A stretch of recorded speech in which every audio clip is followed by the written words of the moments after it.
한 달이 금방금방 지나가는 것 같죠? 특송하시는 분들은 어이구 벌써 3주요? 벌써 첫 주야? 이제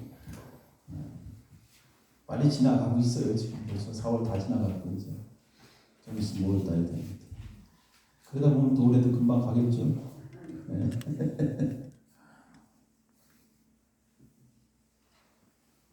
주여 나를 도우사 세월호소 많고서 모든 세상 지날 때 뭐가 돼요? 햇빛 되게 하소서. 그냥 허송세월 보내지 마시고 금방 갑니다. 하나님 앞에 주여 나를 도와서 모든 세상에 햇빛 되게 하소서. 찬양하고 죽어가는 영혼을 전할 수 있는 그들에게 사랑을 증거할 수 있는 사명 우리에게 있기를 소망합니다. 그거 예수님이 홀로 가신 거죠. 지난 시간에 우리가 부활절을 맞아서 산소망이라는 그러한 제목을 가지고 우리가 믿음으로 한번 승리하자 이렇게 다짐했습니다. 오늘도 모세 이야기를 통해서 다시 한번 믿음에 대해서 좀 더 살펴보고 믿음으로 사는 자들에게 주시는 하나님의 그런 기적과 은혜를 우리가 꼭 4월이 지나기 전에 경험했으면 좋겠다라는 그러한 마음이 있습니다. 하나님께서 모세를 부르시죠. 80세 나이에 적지 않은 나이에 모세를 부르십니다.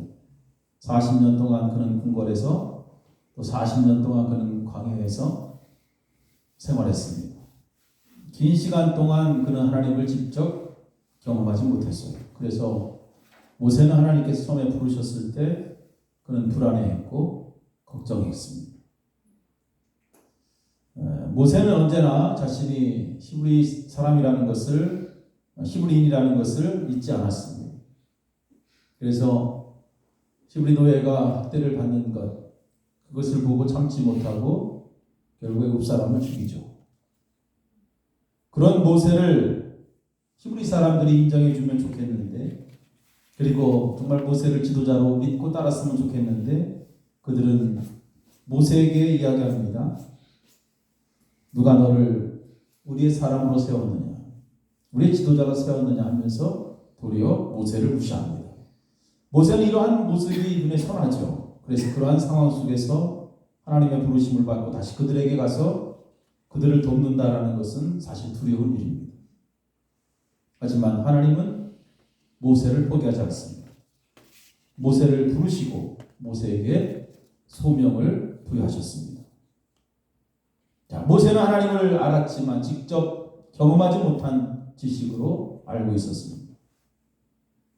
자신이 태어날 때부터 이미 하나님께서 그를 나이가 강해서 건져주신 그 자체가 기적이고 또 히브리 노예로 살지 않고 바로의 궁궐에서 산 것도 모든 것이 하나님의 기적이며 은혜임에도 불구하고 모세는 하나님을 매우 소극적으로 대했습니다. 이 소극적 믿음은 결국 모세를 온전한 믿음에 이르게 하지 못했다라는 거예요. 우리가 이 땅에서 사람을 두려워하고 또 세상을 두려워하는 이유는 하나님에 대한 또 하나님의 그 은혜에 대한 직접적인 경험이 없어서 그렇습니다. 하나님을 오늘 직접 경험한 사람은 어떠한 상황 속에서도 그는 늘 당당합니다. 하나님께서 어떠한 존재인지를 분명히 알기 때문에 그는 세상 어디에 갖다 놔도 그는 담대하고 당당합니다. 우리가 새벽에 창세기 강해를 통해서 아브라함 이야기를 나눌 때 아브라함에게 나타나신 그 하나님 어떤 하나님이에요? 바로 엘샤다이 하나님, 엘샤다이 전능자 하나님, 전능자 하나님 불가능한 일이 없는 하나님 못하시는 일이 없다. 그분이 아브라함에게 나타나셔서 99세 자식을 낳을 수 없는 그러한 불가능한 상황에서 상속자에 관한 언약을 하셨습니다. 하나님에 대한 경험 또 하나님을 직접 체험한 자는 어떠한 상황에서도 그는 당당하고 그는 세상을 두려워하지 않습니다. 어떤 이는 하나님의 은혜로 병에 걸렸다가 고침을 받았죠. 여러분 하나님의 은혜로 고침받았다는 그 사람은 하나님에 대한 확신이 있어요. 그렇기 때문에 어떠한 상황 속에서도 그는 당황하지 않습니다. 죽을 병에 걸렸어도 그는 담대합니다. 그것은 전능자 엘샤다이 하나님을 알기 때문에 그렇습니다. 그것을 아는 것은 매우 큰 은혜예요. 하나님이 어떠한 분인지 아는 것은 매우 큰 은혜예요. 그러나 신앙생활을 아무리 오래 했어도 하나님을 온전히 경험하지 못한다면 그는 늘 걱정을 달고 살 수밖에 없는 것입니다. 그래서 성경 우리에게 이야기하죠. 쉬지 말고 늘 기도하라. 전능자 하나님 앞에 엎드려 기도하라. 이것은 믿음의 삶과 기도는 매우 깊은 연관이 있다는 거예요. 기도하는 자는 불안과 걱정에서 자유합니다. 기도한다는 것은 하나님이 어떠한 분인지 알아가는 것입니다. 그리고 기도는 믿음의 사람, 바로 순종의 사람을 만드는 거예요. 모세에게 하나님께서 나타나십니다. 하나님께서 모세에게 내 손에 있는 것이 무엇이냐? 내 손에 있는 것이 무엇이냐? 지금도 하나님은 동일하게 우리에게 말씀하십니다. 내 손에 있는 것이 무엇이냐? 하나님 우리에게 어떠한 능력을 주시는 분이 아니에요. 하나님 자신이 능력이에요. 하나님 자신이 능력임을 우리는 분명히 알아야 돼요. 여러분 어떤 사람들이 진정한 복을 이야기하면 예수 믿고 복 받았다. 그리고 예수 믿고 복 받았어요. 근데 그것은 진정한 복이 아니에요. 예수님이 복이에요. 할렐루야. 예수 믿고 복 받은 게 진정한 복이 아니에요. 여러분 예수님 자신이 진정한 복이에요. 하나님 그 능력을 알아야죠. 내 손에 든 것이 능력이 아니라는 겁니다. 우리가 보기에는 보잘것없는 지팡이라도 하나님은 그것을 가지고 일을 하시면 그 지팡이는 보잘것없는 게 아니에요. 그 상황에서 순종하는 것을 하나님은 보시는 거예요. 여러분 사면초가라는 말이 있죠. 사면초가. 전쟁에서 군사들이 완전히 포위되어서 그죠? 어떻게 할 수 없는, 어디로도 갈 수 없는 그러한 상황, 누구의 도움을 받을 수 없는 그런 상황을 우리가 사면초가라고 합니다. 살면서 그런 경험이 다 있었을 것입니다. 있죠.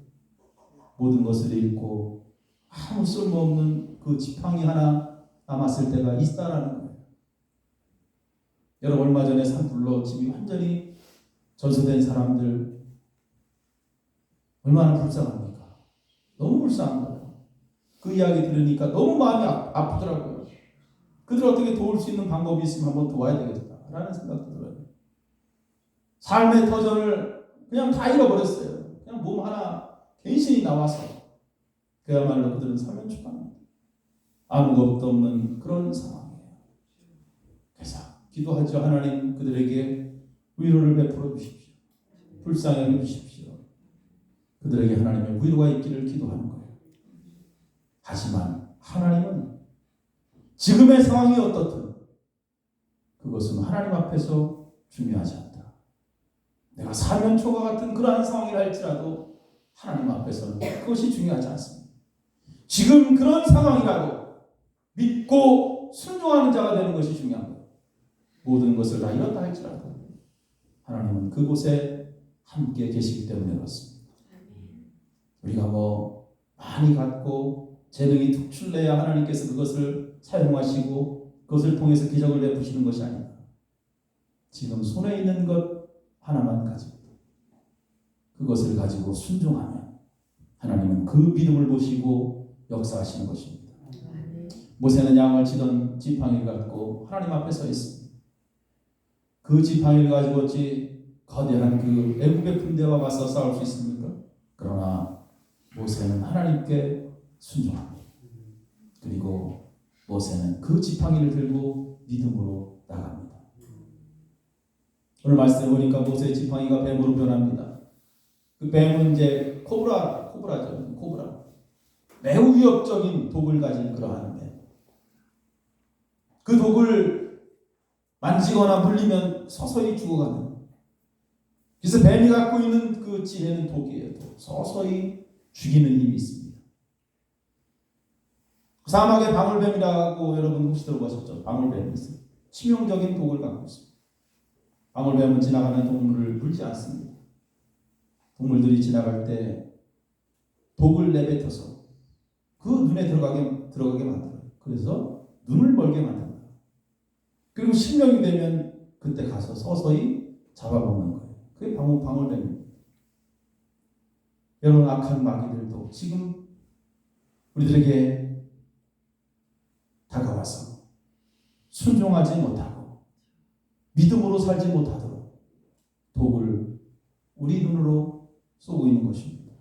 그래서 진리가 무엇인지 영적으로 흐리게 만든다. 그리고 서서히 우리를 영적으로 죽이는 것입니다. 자신도 모르게 마귀의 독에 맞아 쓰러져 죽어가는 거예요. 그럼에도 불구하고 깨닫지 못합니다. 지금 살면서 내가 하나님의 종인지 마귀의 종인지 그것조차도 알지 못하는 어리석은 모습이죠.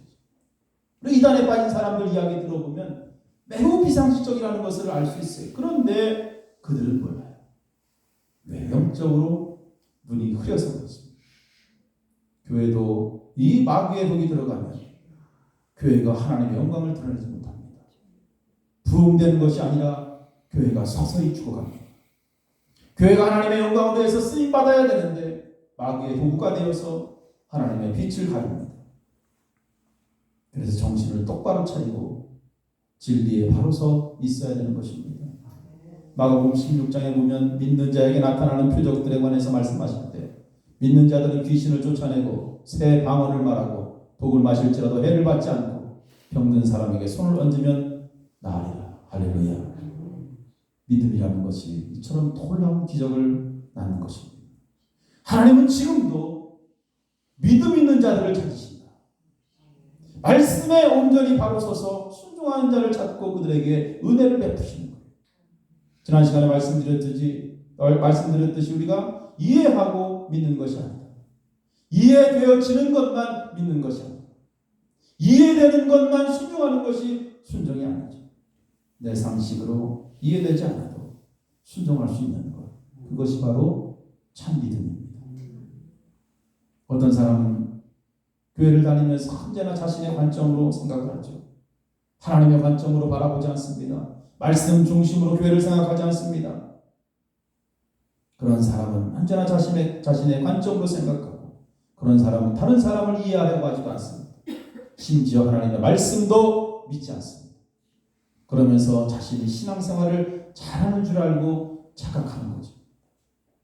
하나님은 우리의 생각으로 이해되지 않는 분이라고 분명히 말씀드렸습니다. 이해할 수 없는 분이라고 했습니다. 우리는 그저 주시는 그 말씀에 순종하는 것이 오늘 전능자 하나님을 하나님으로 인정하는 것이다. 땅에 떨어진 지팡이를 하나님께서 모세에게 다시 잡으라고 이야기해요. 근데 그 말씀에 보니까 어디를 잡으라고 그랬어요? 꼬리를 잡아라. 이것도 상식적으로 이해가 되지 않습니다. 여러분 뱀을 잡아본 사람들 알겠지만 뱀은 어디를 잡아야 돼요? 머리를 잡아야 돼요. 머리를 잡아야, 머리를 제압해야 물리지 않는 거예요. 뱀의 꼬리를 잡는다는 것은 죽을 수 있는 위험한 행동입니다. 모세는 뱀의 꼬리를 잡습니다. 이것이 믿음이에요. 뱀의 꼬리를 잡으니 그 뱀이 다시 지팡이가 되었다. 이렇게 믿음이라는 것은 우리 인간의 상식을 뛰어넘는 것이다. 그래서 진짜 신앙이 뭐예요? 언제나 하나님만 믿는 거예요. 지팡이 하나밖에 없다고 불평하고 불신하는 것이 아니라 그 지팡이를 갖고 순종하는 것이 진짜 신앙이에요. 진짜 믿음인 것입니다. 하나님께서 모세에게 또 다른 체험을 갖게 해주시죠. 그것은 회복의 기적을 보여주십니다. 그 말씀을 쭉 읽어보면 모세가 손을 가슴에 넣고 또 뺄 때 그 손에 피부병이 생기죠. 손을 가슴에 넣고 빼니까 그 피부병이 완전히 깨끗이 회복됩니다. 하나님은 모든 것을 회복시켜 주시는 분이다라는 것을 말씀하시는 거예요. 하나님의 손에서 완전히 회복되는 역사가 있는 것입니다. 여러분 교회의 회복을 원하십니까? 우리 울산 나사렛 교회가 영적으로 회복돼야 돼요. 믿음을 가져야 돼요. 우리가 먼저 하나님 말씀 앞에 순종하고 믿음으로 살아간다면 하나님의 때가 되어 하나님께서 우리 교회를 반드시 회복시켜 주실 줄로 믿습니다. 과거 아픔과 절망에서 회복시켜 주시고 외적 부흥을 하나님께서 반드시 이루어 주실 것입니다. 우리는 이 믿음을 가져요. 어느 수도원의 두 사람이 수도사가 되기 위해서 수도원을 찾아가죠. 그 수도원에는 성 프란시스가 있었습니다. 이 성 프란시스는 이 수도사가 되겠다고 찾아온 두 사람에게 데리고 밭으로 가죠. 밭으로 가서 배추 한 포기씩 주고 너들 이 밭에 배추를 심어라. 근데 배추를 거꾸로 심으라고 했어요. 배추를 거꾸로 하고. 여러분 같으면 어떻게 할까요? 저 양반 좀 정신 이상한 거 아니야? 성 프란시스가 배추를 거꾸로 심으라고 했어요. 근데 한 사람은 무슨 소리야 하면서 제대로 심고 한 사람은 거꾸로 심었어요. 진짜 배추를 거꾸로 심었어요. 근데 누가 뽑혔어요? 거꾸로 심은 사람이 수도사가 됐습니다. 성 프란시스가 이야기하잖아요. 나는 농사꾼이 필요한 것이 아니다. 이해되십니까? 농사꾼이 필요한 게 아니에요. 하나님께서 필요로 하는 자는 어떤 사람이냐? 여러분, 많이 배운 막치기 뛰어난 사람? 재물이 많고 부유한 사람? 세상 권력 가진 사람일까요? 물론 그런 사람들 하나님께서 때로는 사용하시겠지만 하나님께서 필요로 하는 사람은 바로 순종의 사람. 순종의 사람이에요. 배추를 거꾸로 심을 수 있는 순종의 사람. 말씀 앞에서 믿음으로 순종하는 사람. 마귀의 독에 물려서 진리를 구분하지 못하고 말씀에 순종하지 못하는 그런 사람이 아니라 어떠한 상황에서도 순종하는 믿음을 가진 사람을 하나님께서 오늘 찾고 계시는 것입니다. 지팡이를 던지라고 하면 던지고 지팡이를 잡으라고 하면 잡는 사람이 필요한 거예요. 그 다음에는 하나님께서 역사하시고 하나님께서 기적을 베푸시고 하나님께서 회복시켜 주시는 것입니다. 이 시대 우리가 순종해야 할 사명이 무엇입니까? 여러분, 신앙에 파도 원리가 있습니다. 그것은 이미 교회가 이 땅에 시작하면서부터 시작된 원리입니다. 제가 이곳에 와서 한 1년 동안 계속해서 교회를 다시 리모델링하고 그렇죠? 새롭게 꾸미고 하나님의 뜻을 이뤄나가려는 목적도 바로 이 원리에 충실하기 위해서 하는 거예요. 그 파도의 원리가 뭐예요? 기도와 전도입니다. 교회는 이 기도와 전도의 원리가 계속해서 돌아가야 돼요. 교회와 성도는 기도와 전도의 원리에 순종하고 충실해야 된다. 다른 것이 아니라 기도하는 일에 또 전도하는 일에 순종하고 충실해야 된다. 이 원리에 순종하며 믿음으로 반복하면 반드시 성령께서 역사하시고 하나님의 축복을 받게 되어 있습니다. 지금껏 우리가 교회라는 것은 어떠한 곳이냐? 교회는 모이면 기도하는 것이에요. 모이면 어떠한 곳이에요? 모여서 싸우고 남 헐뜯고 흉보는 게 아니라 모이면 기도하는 것이고 나가서 뭐 해야 돼요? 전도하는 거예요. 이 사실을 잊지 않고 지금까지 교회가 서 있었어요. 당연히 여러분이 이 사실을 잠시 잊었었다면 다시 이 원리를 반드시 붙잡아야 됩니다. 이 원리를 붙잡고 하나님 앞에 순종하면서 기도하고 전도의 원리를 삶 속에서 적용시킨다면 여러분 그곳에 놀라운 하나님의 기적을 경험하게 되는 거예요. 그래서 가장 능력 있는 사람이 어떤 사람이냐? 가장 능력 있는 사람이 바로 기도하고 전도하는 사람이에요. 가장 능력 있는 사람. 믿음으로 하나님 앞에 기도하고 믿음으로 전도하는 사람이 가장 능력 있는 사람입니다. 이 시대에 사명을 잃지 않는 사람이다. 모세가 말을 잘못한다고요? 걱정할 거 없어요. 하나님 그 입술에 파수꾼을 붙여줍니다. 오늘 말씀 마무리합니다. 하나님께 아무리 능력 달라고 기도해도 여러분 능력 주는 게 아니에요. 하나님은 우리가 달라고 해서 우리에게 주어지는 것이 아니라 순종으로 주어지는 것입니다. 믿음으로 주어지는 것입니다. 여러분 모세의 지팡이는 요술 지팡이가 아닙니다. 순종의 지팡이. 그것은 믿음의 지팡이. 모세는 순종의 지팡이, 믿음의 지팡이로 광야 40년의 대장정을 이룹니다. 그것은 상식을 뛰어넘는 대장정이었습니다. 할 수 없다고 하는 자는 그는 평생 할 수 없어요. 하지만 할 수 있다고 믿고 순종하며 행하는 자는 반드시 할 수 있는 것입니다. 온전한 예배, 온전한 11조, 3일도 마찬가지.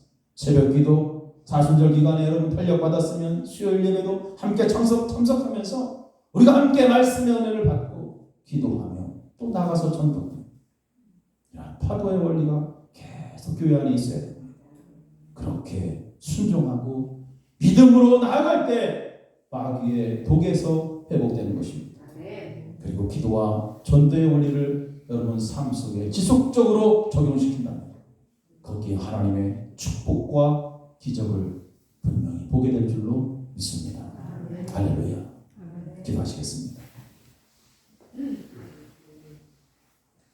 할 수 있거든이 무슨 말이냐 믿는 자에게 능치 못함이 없다 말씀하신 하나님, 이 시대 하나님께서 필요한 자로 저희들 남기를 원합니다. 하나님께서 찾는 자는 오늘도 순종하는 자, 믿음으로 주를 바라보며 전진하는 자, 기도하며 전도하는 자, 하나님께서 이 시대에 찾는 줄로 믿습니다. 우리 군산 나사렛 교회에 새롭게 변화되는 교회와 더불어 모든 성도들이 영적으로 변화되기를 원합니다. 마귀의 종으로 살지 않게 도와주시고 하나님의 신실한 종으로 승리케 하여 주옵소서. 감사드리며 예수님의 이름으로 기도하옵나이다. 아멘.